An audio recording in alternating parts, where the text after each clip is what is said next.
If your NVIDIA Control Panel display settings are missing or not showing, don't worry. In this video, I'll show you several simple fixes that can help restore those settings quickly. So let's get started. First, open the NVIDIA app on your computer. Once it opens, go to the Drivers section. Here, you will see an option to download the latest NVIDIA driver. Download the latest driver and install it on your system.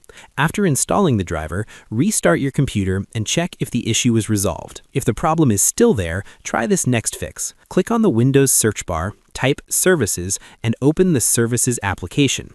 Scroll down until you find the NVIDIA services. You should see 3 services related to NVIDIA. Now, double-click on NVIDIA Display Container. Make sure the startup type is set to automatic and check that the service status is running. If it's not running, click Start to enable it.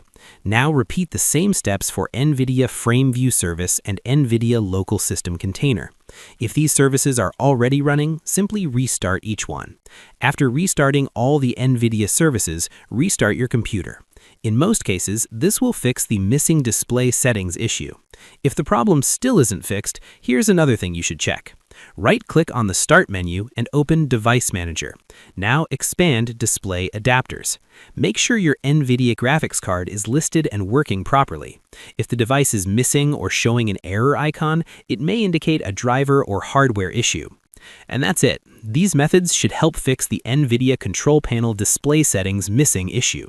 If this video helped you, don't forget to like the video and subscribe to the channel for more PC troubleshooting tutorials. Thanks for watching, and I'll see you in the next one.